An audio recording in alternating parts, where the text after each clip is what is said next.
Good day, y'all. Oh yes, the United Kingdom, or the Great Britain as it used to be called back in the 1800s still, when it was about to own a quarter of the world. They sure did some good, mostly bad, some chaotic evil even, but also some good. You genocide, colonize and scam tribal leaders a bit here, but also build up a civilization out of nothing there. How very glorious. That's how the empire was built, like it or not. And it was all headed by the Queen. Nope, Parliament at the heart of London. And what they decided to do was to make their royals, they were practically controlling them by the 1800s to do what they called royal tours. The point was to keep the empire together by touring figureheads around in places away from just the heartland. Or this was the idea anyway. The royals themselves might not have wanted to bother with any of it. Touring a quarter of the world is tough and dangerous work. But at the end, they were just symbolic figureheads, slaves to the parliament. It could be called bad, it could be called good, who is to say? The point is, this was the case and this still is the case. The purpose of a monarch is a figurehead to be pushed around by the parliament.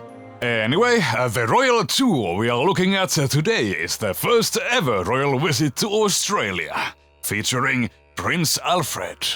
Oh yes, Australia, a literal open-air prison. The place the government pushed all the criminal riffraff and other undesirables into. Now, there were of course those leather gold rushes and migrant waves, but let's be real, this place is the truest of the true Florida of the world. Yup, instead of an Indian Durbar or whatever, a massive showcase of royal wealth and power, we are going to the true backwater of the world, the Straya. But before that, we of course need to get to know the main character. Prince Alfred, Duke of Saxe-Coburg and Gotha. Yup, a German family, but that is indeed what the British royal family is. Alfred was born a Protestant in 1844 as the fourth child and second son of Queen Victoria and Prince Albert. So a man pretty close to the family, but not the first in line to become a king or anything. That would be his brother Edward VII. Either way, Prince Alfred was a pretty important royal in his own little way. His life story de facto begins in 1858 when he went and joined the Royal Navy at 14 years of age as a midshipman. By 1866 he had become the captain of HMS Galatea, a steam-powered sail-equipped frigate. This would be his beloved ship till the end of his days. Oh, a precious little thing for him. Well, besides becoming a captain in 1866, he was also made the Duke of Edinburgh by his mom. This literally means nothing. The title literally included zero land holdings, nor any revenue to be generated. A real nothing burger of a title if there ever was one. Boy, really got an ungrateful mom there. But now let's get to what we are here for, the first ever royal tour to Australia. His royal tour, even against his mother's wishes actually. Yeah, frick you, Mom. Ordered by the Parliament, of course, began in 1867 when Prince Alfred, along with his beloved ship Galatea, set sail from Plymouth on a tour around the world. Or some of the world anyway. He visited the Mediterranean, Brazil, damn, that's hardcore, Cape Colony, India, and then finally Australia. The prince docked in South Australia, in Glenelg, on the outskirts of Adelaide on the afternoon of the 31st of October, 1867. Immediately upon setting foot on the Australian soil, he was greeted by massive crowds lining the roads all the way on his way to the city, patiently waiting to see a glimpse of one of their royals from the other side of the world. The prince immediately got a rather positive impression. Perhaps a bit too early knowing what was going to happen. Either way, during his first days he sent a letter to the press, praising Adelaide's absence of, quote, poor and rowdy class, so numerous elsewhere. a rather appreciative statement to the local government, for the local parliament had just legislated to keep the colony convict free. Next up, our prince traveled to Victoria, a place named after his mom, arriving on the 24th of November 1867 to the colony's capital. That would of course be Melbourne. The issue with Victoria, the colony, not the mom, however, was that the place had some severe religious issues. Just prior to Prince Alfred's arrival, the Protestant community had decided to decorate their hall, the Protestant Hall, with an image showing William of Orange, a 17th century English king defeating the Catholics in the Battle of Boyne in Ireland. This was rather provocative, given Australia also had its fair share of Catholics and Irish. Rather obvious, given those were among the undesirables that were also sent to Australia. So, what happened due to this painting was crowds of Irish Catholics gathering outside the hall in protest, singing Republican Irish songs and throwing stones. This is when something really stupid happened. A Protestant inside the hall decided it was a good idea to open a window and to start shooting a gun randomly at the protesters. And while doing so, he of course managed to kill a random Catholic kid in the crowd. This is where things began rolling downhill in the colony, and civil unrest together with large-scale riots ensued. Just 3 days after this had happened, Prince Alfred was to attend a large-scale public banquet nearby. The organizing committee had planned free meals for the prince together with 10,000 people, but in reality, 40,000 people arrived on scene. The crowd became restless when free food could not be given to everyone, and Prince Alfred decided rightly to cancel his appearance due to being concerned of being trampled. He was right to do so, as the crowd of 40,000 would charge the barriers set, riot, and begin fighting over the food on the tables. Yeah, that's Australia for ya. Well, Prince Alfred was not there to witness it, for he was already on his way to his next destination in Victoria, Geelong. But sadly, the organizing committee of Geelong did not learn anything from the previous disaster, for they also decided to establish a free public banquet.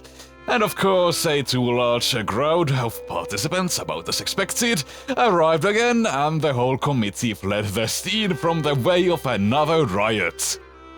I think we can see a pattern now. Well, the next destination was Bendigo, also in Victoria. This time, oh thank heavens, they did not have a banquet. Instead, they planned a fireworks show together with a showpiece, a wooden replica of King Alfred's ship. But even if this had nothing to do with free food, it did not go according to plan. Before the show was to begin, two mischievous little boys decided to climb inside of the replica, and in doing so, they managed to trap themselves inside of it. To make matters worse, they set off the fireworks, the ship got caught on fire, and yeah, that's a burned down ship and a +2 to the casualties list.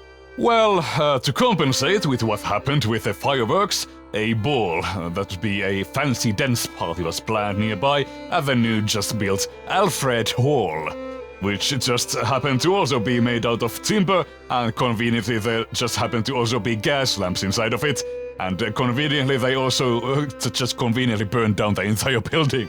But hey, on the flip side, no casualties this time around. But you know, I'm starting to think that there might just be some kind of a curse at play at this point. Some like bad karma or something. We got several effigies of the prince that had just conveniently burned down with no causal interconnection. I sure hope this is not a bad omen for something to come. So, there was not much to see in Victoria then, I suppose. Everything conveniently burned to the ground or ended up in riots. So, the next destination was Tasmania. There our prince led some founding stones, planted trees, and sat in countryside residences. So, compared to Victoria, Tasmania was a pretty boring place, all things considered. Literally nothing happened. Well, after he was done with nothing happening, the prince sailed to New South Wales to Sydney. He arrived on the 21st of January 1868 to see for once a successful fireworks show. So, seemingly the luck had turned to his side. The schedule was even relaxed and he was to spend an entire month there just chilling and vibing. During this time, perhaps most notably, he visited the Australian Museum. This still exists today, you are welcome to visit. Once inside, Alfred was greeted by the local Colonial secretary, a legend in Australian history, the nation's to-be founding father, Henry Parkes, and museum curator and important local geologist and evolution advocate, Gerard Kraft. These two decided to hold a rather unusual live performance there involving animals for the prince's entertainment. I'm guessing wanted to showcase, I don't know, a cool fight, I guess.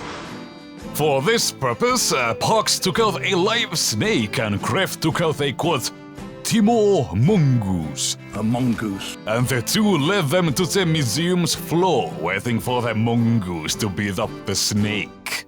Well, instead of that, the mongoose decided to just go and sniff the snake and walk away.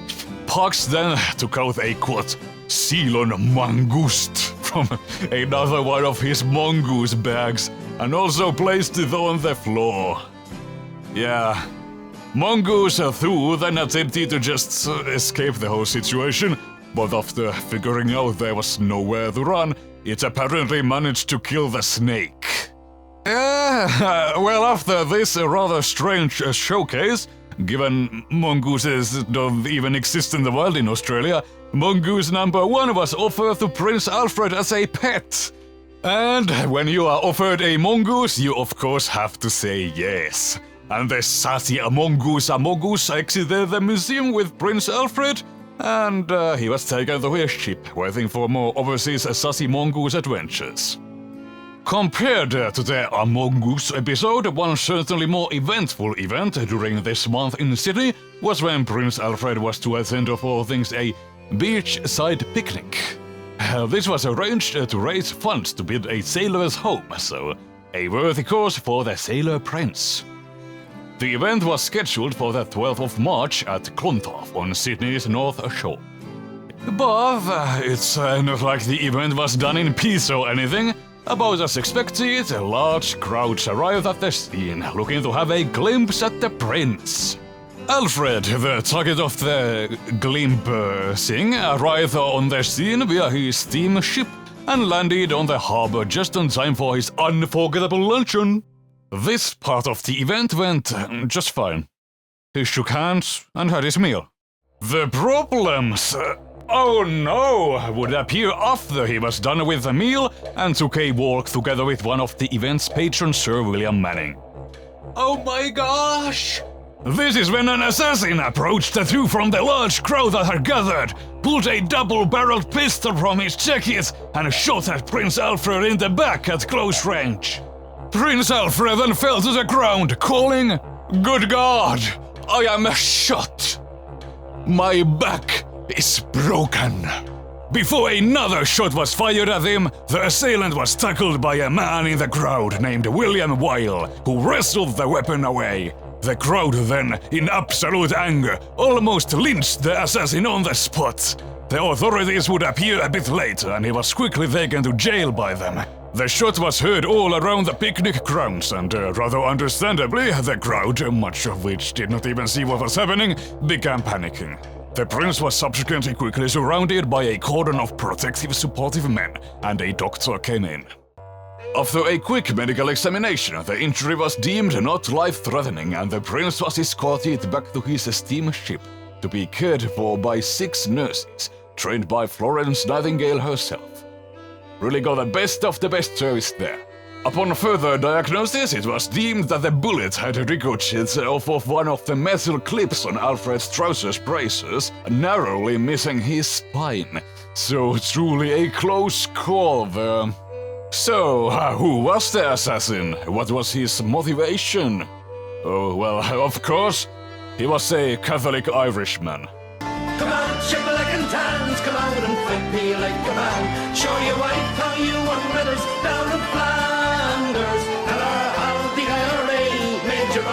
hell away from the green and lovely lanes of Killishandra. Admit it, I nearly had you. Nearly counts for nothing, Shay. And besides, no. That was just luck. I make my own luck.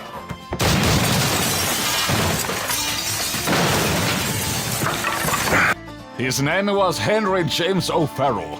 The man wasn't quite fond of how his fellow Irish Catholic nationalist compatriots were treated, so he attempted to take his shot at fixing this via killing a Protestant English prince. He was also mentally ill, so there was that. This whole assassination attempt caused an outpour of anti-Catholic sentiment in Australia. Anti-Catholic meetings were held around the country and newspapers would appear full of articles attacking the Irish. This whole series of events was indeed when the Irish issue became a public concern that would last for 100 years to come, absolutely 100% poisoning the civil discourse within Australia. Needless to say, considering the atmosphere, O'Farrell was hanged in Darlinghurst Gaol on the 21st of April 1868 from an attempted murder. The victim of the attack, Prince Alfred, did not quite agree with the conviction, the gentleman as he was, but either way, that was the end of O'Farrell, the Australian Irishman that wanted to kill the prince from England. That's 1 + 2 + 1, so 4 Australians dead indirectly because of the prince's visit. Gosh darn it. Well, as O'Farrell remained dead, while the prince's savior was presented with a gold watch for his bravery in tackling the great Irishman during the shooting. He also received a nice decorated grave when he passed away later in his life, so good for him, I suppose. The main concern among Australians, however, was Prince Alfred himself. Concern among the public of the shooting and the relief that the prince had not perished was extremely strong in Australia. The public contributed large sums of money to establish and build hospitals and other institutions all around the continent in his name. And as you can see, they still exist today. And Director Kreft from the Australian Museum, well, he named the reef manta ray Mobula Alfredi. So seemingly the Australians really did care for their prince that had bothered to come to visit them from across the world. Prince Alfred himself recovered from his injuries rather quickly within a month or so and was able to resume the command of his ship. He quite understandably wanted none of Australia any longer. He sailed back home together with his crew and the mongoose, I presume, reaching Spithead in Hampshire on the 26th of June 1868, after an absence of 17 months to meet his very much concerned mother again. So, at the end, was the royal tour a success? I mean, kinda. It certainly strengthened Australia's respect for the crown and the empire. Could it have gone better? 110% yes. And that one, folks, was the first ever royal tour of Australia. Now, later in life, like 1 year later in life, the sailor prince would visit Australia again. I guess he did like the continent after all. But needless to say, visit 2 was informal and undercover, so there were no casualties or assassination attempts or anything, so that was a smart move. Well, during the same trip, he would also be the first ever European monarch to visit Hawaii, New Zealand, and Japan. The Japan visit was very much notable because Alfred met the to-be great westernizer of the nation, Emperor Meiji. I don't know how much Alfred influenced him in his restoration, but that was an interesting meetup. British royals like Prince Alfred would continue their visits across the world for decades to come. The most notable one for Australia would be when the to-be King of England, Prince George, sailed to Melbourne in 1901 and opened Australia's first ever federal parliament. Yup, the one that is still active today. And that's why Australia exists today and they still bow down to the King of England. Good. Now we know. And that's about everything. Subscribe for more, exotic pet content and check out my video on Charlemagne's pet elephant from 9 years ago for More of this stuff. Yeah, this stuff. Goodbye.